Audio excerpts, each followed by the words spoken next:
Today I have the honor of welcoming my friend, Prime Minister Benjamin Netanyahu, to the White House.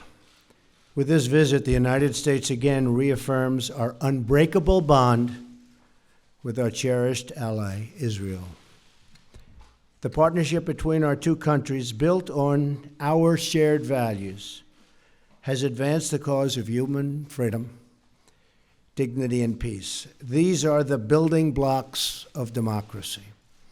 The State of Israel is a symbol to the world of resilience in the face of oppression. You can think of no other state that's gone through what they've gone, and of survival in the face of genocide.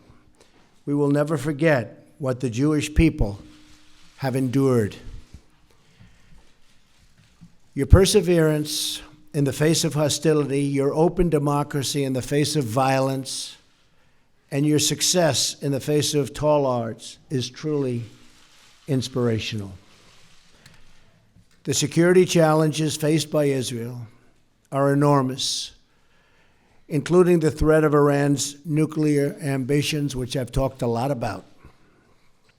One of the worst deals I've ever seen is the Iran deal. My administration has already imposed new sanctions on Iran, and I will do more to prevent Iran from ever developing, ever, a nuclear weapon. Our security assistance to Israel is currently at an all-time high, ensuring that Israel has the ability to defend itself from threats, of which there are, unfortunately, many. Both of our countries will continue and grow. We have a long history of cooperation in the fight against terrorism and the fight against those who do not value human life. America and Israel are two nations that cherish the value of all human life. This is one more reason why we reject unfair and one-sided actions against Israel at the United Nations. Just treated Israel, in my opinion, very, very unfairly. Or other international forums, as well as boycotts that target Israel. Our administration is committed to working with Israel and our common allies in the region towards greater security and stability. That includes working toward a peace agreement between Israel and the Palestinians.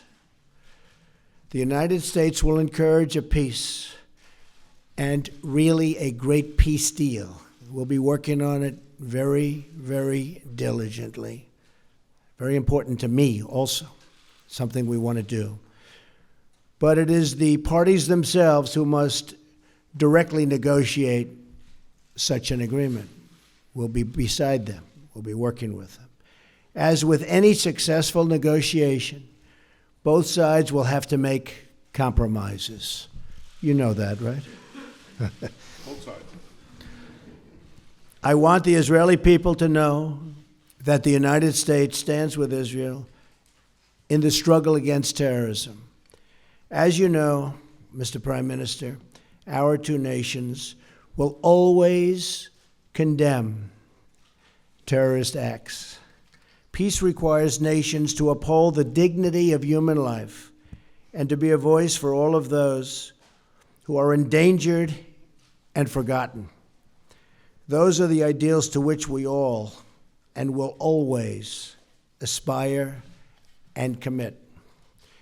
This will be the first of many productive meetings, and I again, Mr. Prime Minister, thank you very much for being with us today. Mr. Prime Minister, thank you.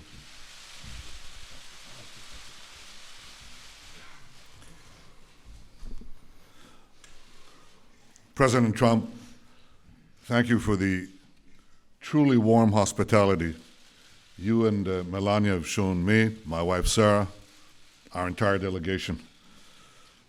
I deeply value your friendship. To me, to the State of Israel, it was so clearly evident in the words you just spoke. Israel has no better ally than the United States. And I want to assure you, the United States has no better ally than Israel. Our alliance has been remarkably strong, but under your leadership, I'm confident it will get even stronger. I look forward to working with you to dramatically upgrade our alliance in every field, in security, in technology, in cyber and trade, and so many others, and I certainly welcome your forthright call to ensure that Israel is treated fairly in international forums and that the slander and boycotts of Israel are resisted mightily by the power and moral position of the United States of America. As you have said, our alliance is based on a deep bond of common values and common interests. And increasingly, those values and interests are under attack by one malevolent force: radical Islamic terror. Mr. President, you've shown great clarity and courage in confronting this challenge head-on. You call for confronting Iran's terrorist regime, preventing Iran from realizing this terrible deal into a nuclear arsenal. And you have said that the United States is committed to preventing Iran from getting nuclear weapons. You call for the defeat of ISIS. Under your leadership, I believe we can reverse the rising tide of radical Islam. And in this great task, as in so many others, Israel stands with you, and I stand with you. Mr. President, in rolling back militant Islam, we can seize an historic opportunity.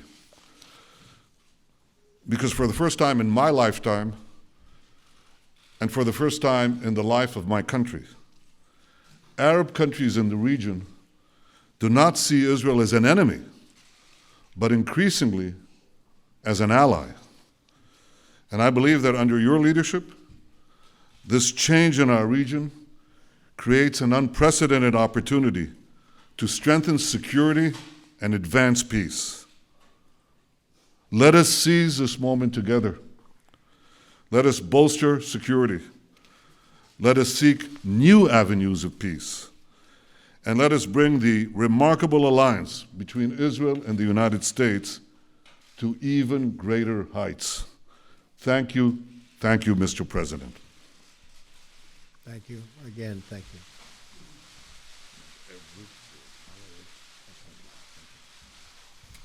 We'll take a couple of questions.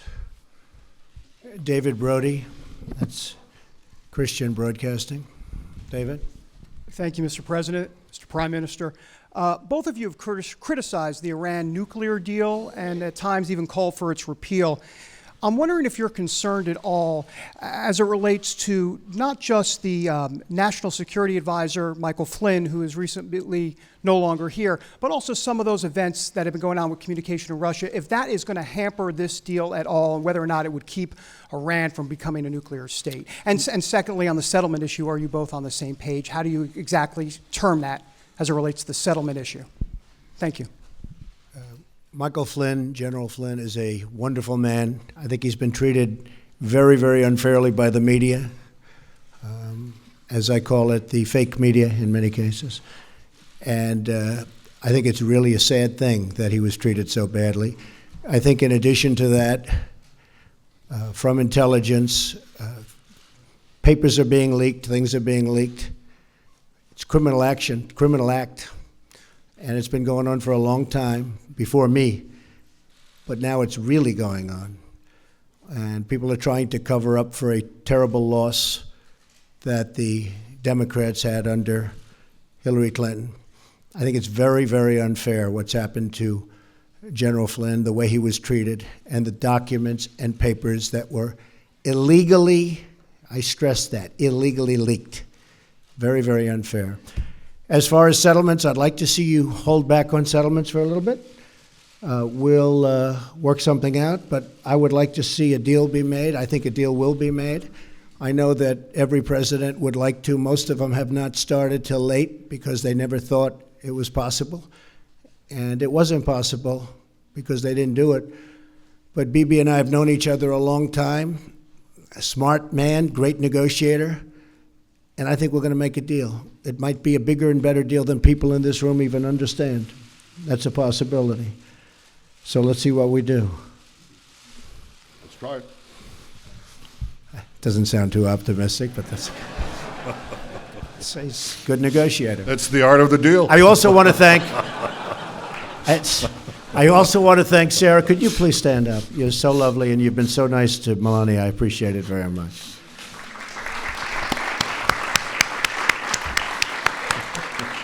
Thank you. Your turn.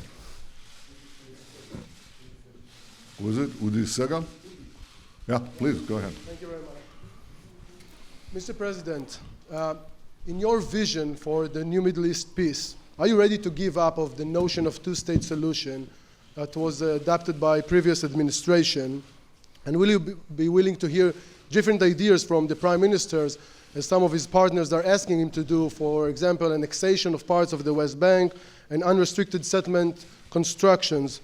And one more question, are you going to fulfill your promise to move the U.S. Embassy in Israel to Jerusalem, and if so, when? And Mr. Prime Minister, did you come here tonight to tell the President that you are backing off the two-state solution? Thank you.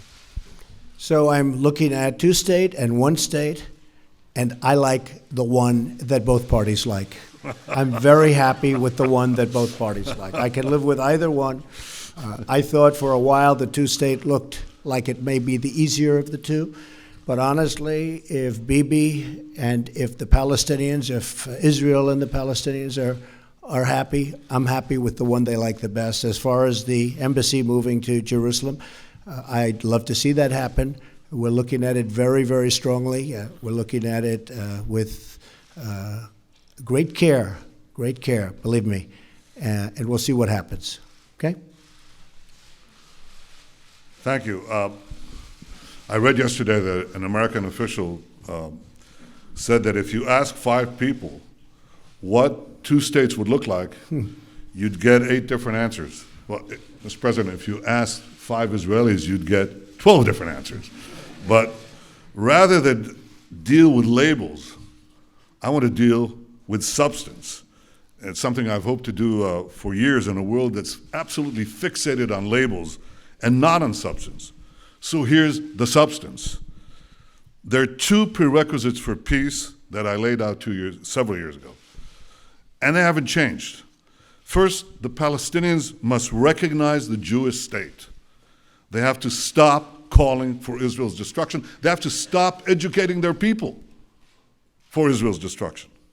Second, in any peace agreement, Israel must retain the overriding security control over the entire area west of the Jordan River, because if we don't, we know what will happen. Because otherwise, we'll get another radical Islamic terrorist state in the Palestinian areas, exploding the peace, exploding the Middle East. Now, unfortunately, the Palestinians vehemently reject both prerequisites for peace. First, they continue to call for Israel's destruction inside their schools, inside their mosques, inside the textbooks. You have to read it to believe it. They even deny, Mr. President, our historical connection to our homeland. And I suppose you have to ask yourself, why are Jews called Jews? Well, the Chinese are called Chinese because they come from China. The Japanese are called Japanese because they come from Japan. Well, Jews are called Jews because they come from Judea. This is our ancestral homeland. Jews are not foreign colonialists in Judea. So unfortunately, the Palestinians not only deny the past, they also poison the present. They name public squares in honor of mass murderers who murdered Israelis, and I have to say, who also murdered Americans. They pay monthly salaries to the families of murderers, like the family of the terrorist who killed Taylor Force, a wonderful young American, a West Point graduate, who was stabbed to death while visiting Israel. So this is the source of the conflict. The persistent Palestinian refusal to recognize a Jewish state in any boundary, this persistent rejectionism, that's the reason we don't have peace. Now that has to change. I want it to change. not only have I not abandoned these two prerequisites of peace, they've become even more important because of the rising tide of fanaticism that has swept the Middle East and has also, unfortunately, infected Palestinian society. So I want this to change. I want those two prerequisites of peace, substance, not labels. I want them reinstated.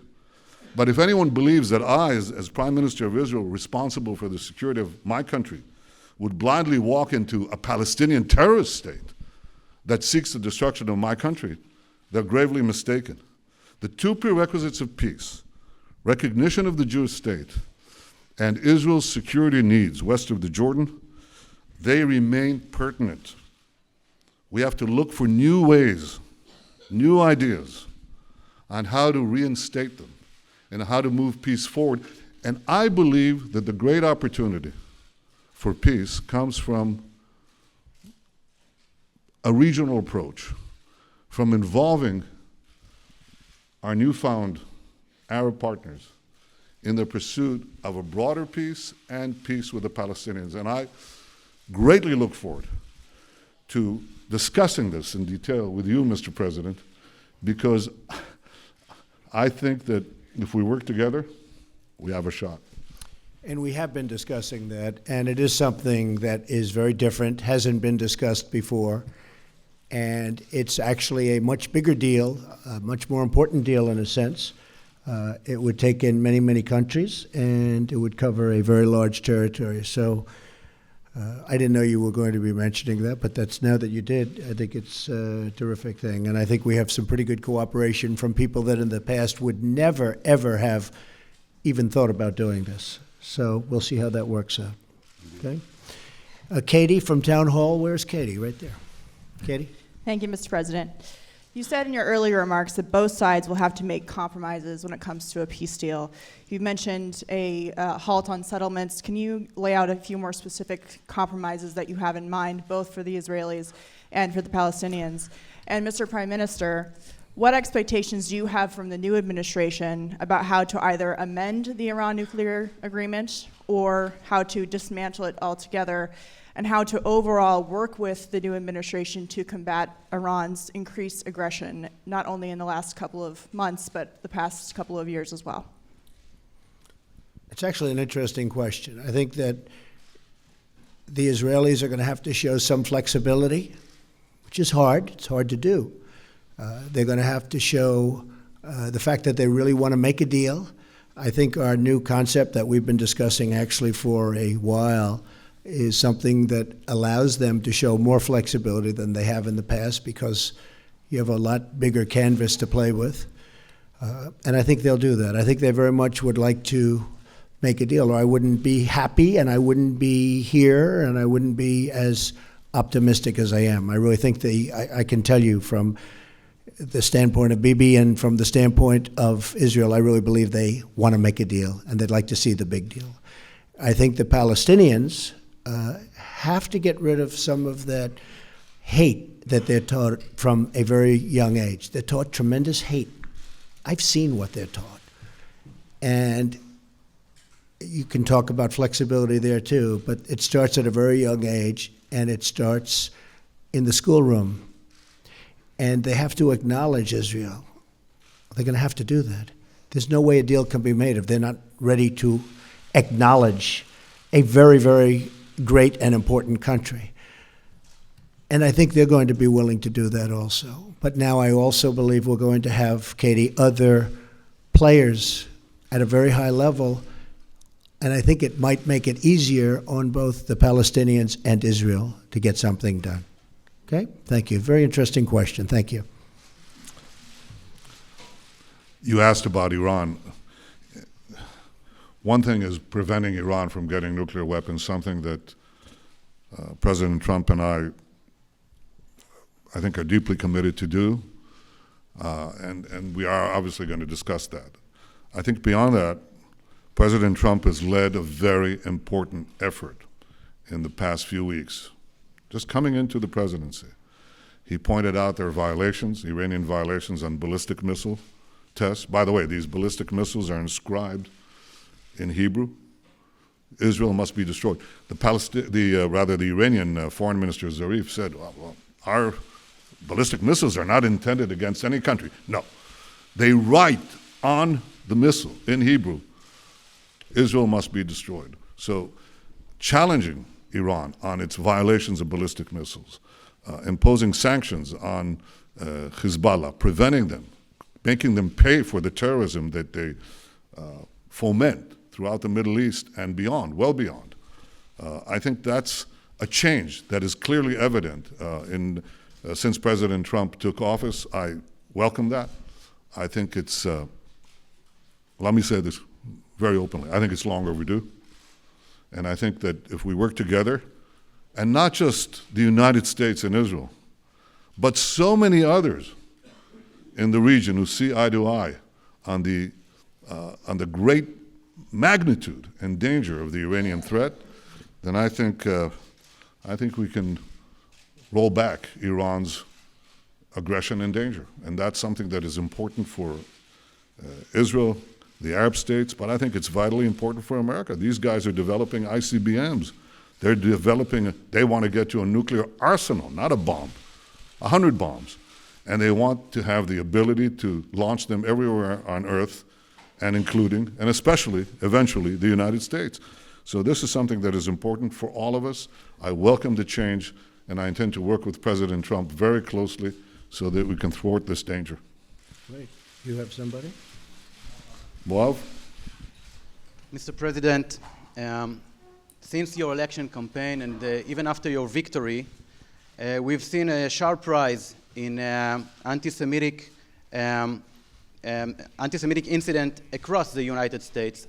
And I wonder, what do you say to those among the Jewish community in the States and in Israel and maybe around the world who believe and feel that your administration is playing with xenophobia and maybe racist tones? And Mr. Prime Minister, do you agree to what the President just said about the need for Israel to restrain and to stop settlement activity in the West Bank?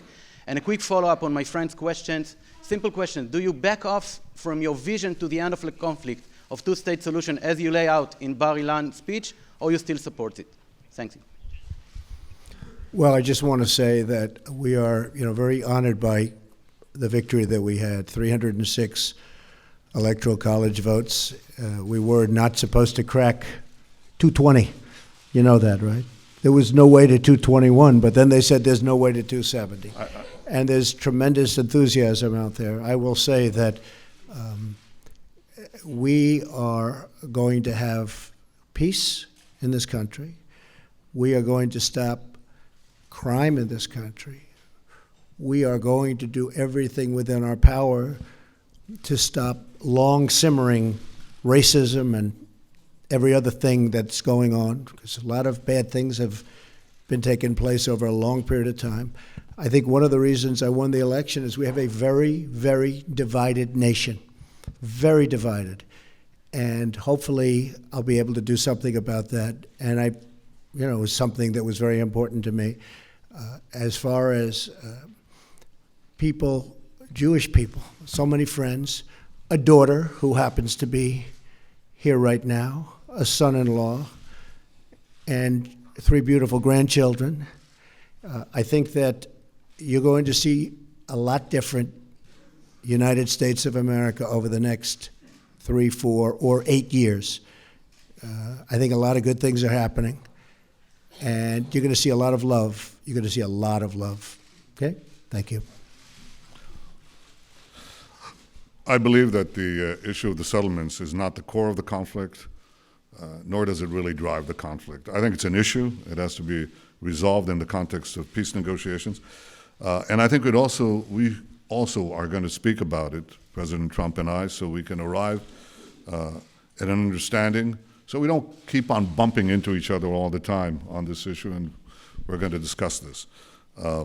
On the question you said, you just came back with your question to the problem that I said. It's the label. What does Abu Mazen mean by 2 states, okay? What does he mean? A state that doesn't recognize the Jewish state, a state that basically is open for attack against Israel? What are we talking about? Are we talking about Costa Rica, or are we talking about another Iran? So obviously it means different things. I told you what are the conditions that I believe are necessary for an agreement. It's the recognition of the Jewish state, and it's Israel's security control of the entire area. Otherwise, we're just fantasizing. Otherwise, we'll get another failed state, another terrorist Islamist dictatorship that will not work for peace, but work to destroy us, but also destroy any hope for a peaceful future for our people. So I've been very clear about those conditions, and they haven't changed. I haven't changed. If you read what I said 8 years ago, it's exactly that. And I repeated that again and again and again. If you want to deal with labels, deal with labels. I'll deal with substance. And finally, if I can respond to something that I know from personal experience. I've known President Trump for many years. And to allude to him, or to his people, his team, some of whom I've known for many years too. Can I reveal, Jared, how long we've known you? Well, he was never small. He was always big. He was always tall. But I've known the president, and I've known his family and his team for a long time.